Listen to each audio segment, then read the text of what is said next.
Programa Papo Médico, um oferecimento Hospital Santo Antônio, Világio Medical Center e Devita Centro Oncológico.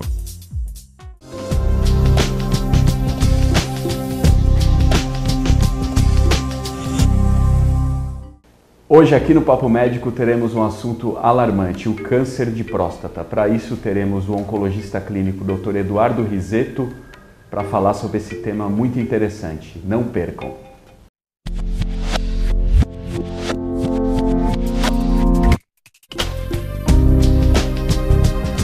Olá, hoje temos um assunto de interesse para nós homens, o câncer de próstata. Estima-se no Brasil, para 2014, 70 mil casos novos da doença. Para isso, temos o oncologista clínico Dr. Eduardo Risetto, que vai falar um pouco mais sobre essa doença. Dr. Eduardo, é essa a incidência mesmo? Isso. Primeiramente, eu gostaria de agradecer a oportunidade, Dr. Ricardo, pelo convite, de a gente poder falar desse assunto tão importante, que é o câncer de próstata. Obrigado você. A incidência, de fato, do câncer da próstata em 2014, esses são dados do INCA, que é o Instituto Nacional do Câncer, mostra pra gente que em 2014 nós teremos 68.800 novos casos diagnosticados do câncer de próstata. Esse número é um número que praticamente nós elevamos 10 mil a mais. Em 2013 a incidência chegou em torno de 60 mil casos e agora em 2014 quase 70 mil casos. Isso mostra pra gente que, de fato, a incidência do câncer de próstata vem aumentando. Tá? E nós temos algumas justificativas, alguns motivos para isso. E quais são as causas desse aumento? Então, primeiro, na verdade, é o aumento da expectativa de vida da população. Então, à medida em que a população envelhece, a gente aumenta a chance de ter o câncer da próstata. Esse é o grande fator de risco do câncer de próstata, que é a idade. Tá? Além do aumento da expectativa de vida, hoje em dia a gente tem o screening, que é o rastreamento, são métodos diagnósticos que nós empregamos para fazer a detecção precoce. Então, o rastreamento difundido do câncer de próstata faz com que a incidência também se eleve. E quais os tipos de câncer de próstata? Todos são agressivos ou existem os indolentes também? Então, o câncer de próstata, 99% dos cânceres da próstata são chamados adenocarcinomas, que são derivados do epitélio glandular da próstata. Existem 1% dos tumores da próstata, com tumores muito raros, que a gente pode citar os sarcomas, os carcinomas de pequenas células. Tá? Os adenocarcinomas, que são os mais frequentes, então, que correspondem a 99%, na imensa maioria das vezes eles são tumores não agressivos, ou seja, são tumores indolentes. Tá? A maioria dos tumores da próstata acontece após os 50 anos, sendo que 70% deles acontecem após os 65 anos. O câncer da próstata é muito raro antes dos 40 anos. Então, existe um dado de autópsia que mostra que os pacientes acima de 80 anos, cerca de 70% deles têm tumores ocultos da próstata. E que desses 80%, desses 70%, desculpa, só 5% seriam clinicamente relevantes. Isso mostra, na verdade, que o tumor da próstata ele tem uma evolução, na maioria das vezes, indolente e que alguns casos apenas, talvez a minoria, seriam agressivos. Quais são os fatores de risco para o desenvolvimento do câncer de próstata? Então, como a gente disse, o grande fator de risco é a idade. Hoje a gente sabe também que a etnia, ou seja, os pacientes de raça negra têm maiores chances de desenvolver o tumor ao longo da vida. E também a gente sabe que a história familiar, ou seja, os pacientes que têm parentes de primeiro grau acometidos pela doença, apresentam cerca de 2 a 3 vezes mais chance de desenvolver câncer de próstata do que em relação à população geral. E atualmente como é feito o rastreamento? Então, o rastreamento hoje, Ricardo, na verdade ele é um tema de controvérsia bastante discutida na comunidade científica, é um tema de bastante controvérsia. Por quê? Porque, como eu disse, a evolução do tumor da próstata é uma evolução muito diferente de caso a caso. Existem tumores indolentes e existem tumores agressivos. Talvez o rastreamento seja o ideal para ser feito nesses pacientes que a doença se tornará clinicamente significante. E para aqueles doentes em que a doença é muito indolente, que praticamente não trará sintoma ao longo da vida, o rastreamento só causaria, na verdade, desconforto com biópsia, com cirurgia ou até tratar outros tipos de tratamentos desnecessários. Então, o que a maioria das sociedades hoje em dia recomenda, e isso faz parte, né, a Sociedade Americana de Oncologia Clínica, que os pacientes acima de 50 anos devem ser submetidos a PSA anual com toque retal, um não exclui o outro, eles são testes que são realizados em conjunto e que devem ser feitos, um não exclui. Acima de 50 anos. Acima de 50 anos na população em geral, e para aqueles pacientes em que a gente comentou que tem fator de risco, ou seja, tem parente de primeiro grau cometido, é da raça negra, a sociedade recomenda acima de 45 anos, esses exames anuais. O toque retal e a realização do exame laboratorial, PSA. Os dois. E falando de sintomas, acho que a grande preocupação às vezes é qual o sintoma, né, do câncer de próstata para o homem, né? Isso é uma dúvida muito frequente. O câncer da próstata, em estágio inicial, praticamente ele é assintomático. E isso é outro fator que o screening é uma opção bastante razoável nessa doença. Porque quando ela se encontra em fases iniciais, praticamente a gente não tem sintoma. Agora, à medida em que o tumor avança, cresce, a gente passa a ter sintomas da doença.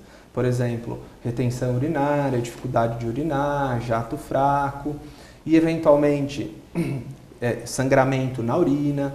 E, eventualmente, se a gente chega no momento em que o tumor da próstata sai da próstata e gruda em outros órgãos, que é o que a gente chama de metástase, a gente pode ter dor óssea e uma série de outros sintomas. São sintomas bem vagos, né? Sim, são sintomas vagos que outras doenças benignas também podem trazer. E em relação ao tratamento cirúrgico do câncer de próstata, quando deve ser realizado? O tratamento do câncer da próstata ele deve ser dividido em doença localizada e doença avançada. Então, o que significa doença avançada? Significa os doentes que têm metástase, que é o que a gente diz, que na verdade são implantes de células tumorais à distância. No caso da próstata, os locais mais comuns são osso e linfonodo. Então, os pacientes que têm doença localizada, nós temos alguns tipos de tratamento. Esses pacientes da doença localizada, eles podem também ser divididos em 3 grupos. O primeiro grupo, que é um grupo de baixo risco, que a gente pode lançar mão de observação vigilante, ou seja, eventualmente um paciente de baixo risco, o tumor é muito dolente, o médico tem a opção de até não tratar esse doente, em apenas acompanhar a evolução desse tumor. Existe a opção também da radioterapia, da bracterapia e da cirurgia, no grupo de baixo risco. No grupo de risco intermediário, existe a opção de cirurgia e radioterapia, e no grupo de alto risco existe a opção de radioterapia com hormonioterapia.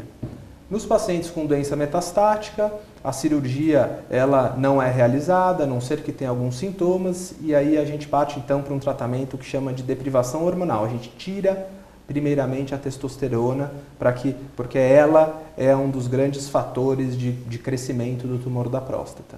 Acho que a grande preocupação dos homens, doutor, é o tipo de sequela, né, que pode ocasionar aí os tratamentos, né? Principalmente o tratamento cirúrgico. Você pode falar um pouco para nós sobre isso? O tratamento cirúrgico do câncer da próstata hoje em dia tem avançado bastante. Existem cirurgias, a cirurgia suprapúbica, que é a cirurgia mais realizada, que é a cirurgia que teve o maior número de pacientes já incluídos, porque é a cirurgia mais antiga. Existe hoje a cirurgia laparoscópica, existe hoje a cirurgia robótica. Tá?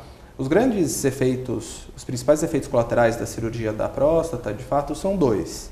Primeiro é a disfunção erétil, que acomete uma parcela razoável dos pacientes devido ao feixe vasculo nervoso que passa ao redor da próstata, e quando ele é rompido, a gente tem a disfunção erétil.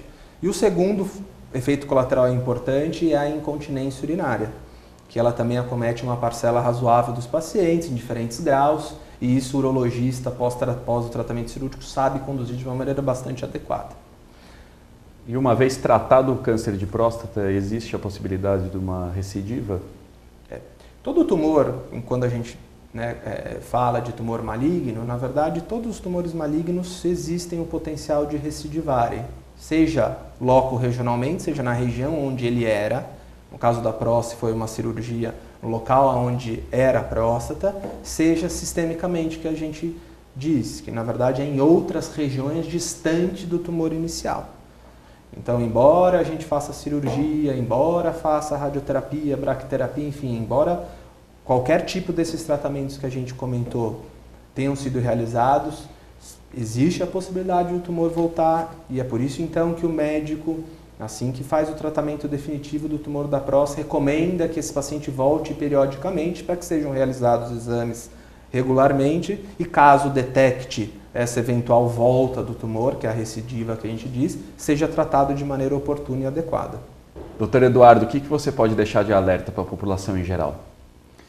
O tema da próstata é um tema extremamente importante. Eu acho que a população em geral deve se conscientizar que a partir dos 45, quem tem fator de risco, ou a partir dos 50, quem não tem, que deve procurar o urologista para que seja feitos os testes, o toque retal, o PSA regularmente, uma vez por ano, porque obviamente as chances de cura do câncer da próstata aumentam com o diagnóstico precoce.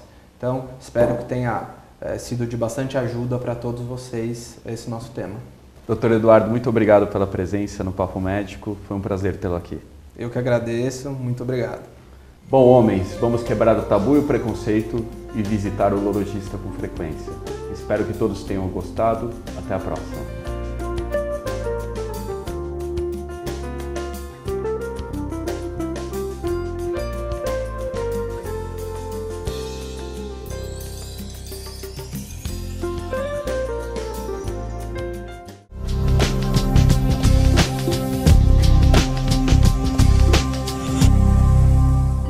Você assistiu o programa Papo Médico, um oferecimento Hospital Santo Antônio, Világio Medical Center e Devita Centro Oncológico. Há 65 anos, o Hospital Santo Antônio de Votorantim cuida da qualidade de vida da população. Com 80 leitos e mais de 140 profissionais capacitados, o hospital dispõe de UTI equipada, além de pronto atendimento e quartos confortáveis para que seus pacientes tenham o máximo de comodidade. Visite o site e conheça nossas instalações. Hospital Santo Antônio de Votorantim, cuidando de você.